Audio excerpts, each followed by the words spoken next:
আসসালামু আলাইকুম। আমন্ত্রণ বিডি মেঘনা নিউজ 24 সংবাদে। সাথে আছি আমি সানজিদ আক্তার স্মৃতি। শুরুতেই জানিয়ে দিব সংবাদ শিরোনাম, এরপর বিস্তারিত।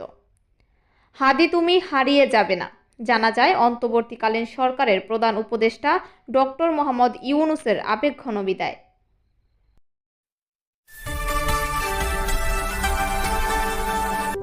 বিডি মেঘনা নিউজ 24। শুনছিলেন সংবাদ শিরোনাম, এবার বিস্তারিত। প্রিয় ব্যক্তিত্ব শরীফ ওসমান হাদির জানাজায় উপস্থিত হয়ে শোকাতুর কণ্ঠে শেষ বিদায় জানিয়েছেন অন্তর্বর্তীকালীন সরকারের প্রধান উপদেষ্টা ডক্টর মোহাম্মদ ইউনূস। বিদায় বেলায় তিনি মরহুমের স্মৃতির প্রতি গভীর শ্রদ্ধা নিবেদন করেন এবং তাকে জাতির জন্য এক অন্তহীন অনুপ্রেরণা হিসেবে আখ্যায়িত করেন। জানাজার পরবর্তী সংক্ষিপ্ত বক্তব্যে ডক্টর ইউনূস আবেগালুপ্ত হয়ে বলেন, হাদি তুমি হারিয়ে যাবে না, কোনোদিন তোমাকে কেউ ভুলতে পারবে না, তুমি যুগ যুগ ধরে আমাদের হৃদয়ে এবং কর্মে বেঁচে থাকবে। তিনি উল্লেখ করেন যে শরীফ ওসমান হাদির আদর্শ ও দিক নির্দেশনা আগামী দিনেও সবার স্মরণীয় হয়ে থাকবে। বক্তব্যের এক পর্যায়ে প্রধান উপদেষ্টা কাজী নজরুল ইসলামের কবিতার চরণের প্রতিধ্বনি করে বলেন, চলো বীর উন্নত মমশির। তিনি আরও বলেন, তুমি আমাদের তোমার মন্ত্র মনে করিয়ে দিবে আর আমরা তোমাকে মনে করিয়ে দিব। আজ তোমাকে আল্লাহর হাতে আমানত রেখে গেলাম। উপস্থিত সকলের পক্ষ থেকে ওয়াদা করে ডক্টর ইউনূস বলেন, শরীফ ওসমান হাদির ত্যাগ বৃথা যেতে দেওয়া হবে না।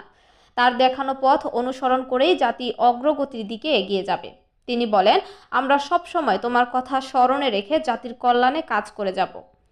বক্তব্য শেষে তিনি মরহুমের আত্মার মাগফিরাত কামনা করেন এবং শোক সন্তপ্ত পরিবার ও উপস্থিত সবাইকে ধন্যবাদ জানিয়ে বিদায় নেন।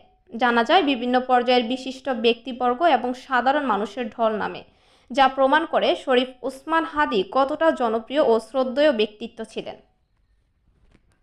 যে কিভাবে প্রচারণা কার্য চালাতে হয়, কিভাবে মানুষের কাছে যেতে হয়, কিভাবে মানুষকে কষ্ট না দিয়ে তার বক্তব্য প্রকাশ করতে হয়, কিভাবে বিনীতভাবে মানুষের কাছে আসতে হয়, সবকিছু তুমি শিক্ষা দিয়ে গেছো। আমরা এই শিক্ষা গ্রহণ করলাম, আমরা এই শিক্ষা চালু করতে চাই। আমরা সবাই আমাদের জীবনে আমাদের রাজনীতিকে এই পর্যায়ে নিয়ে আসতে চাই, যাতে হাদি আমাদের জীবনে স্পষ্টভাবে জাগ্রত থাকে।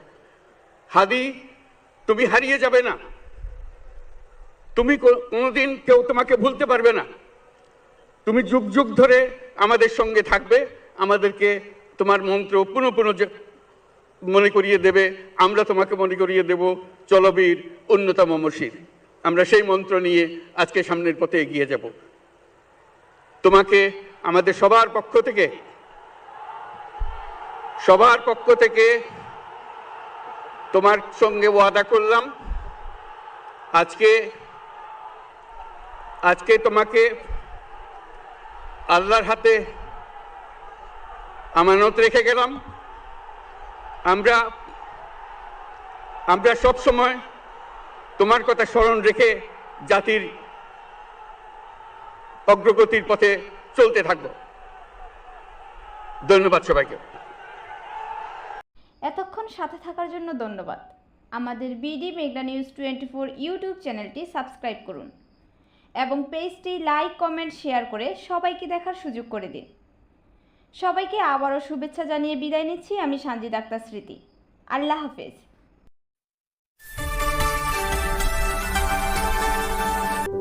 বিডি মেঘনা নিউজ 24।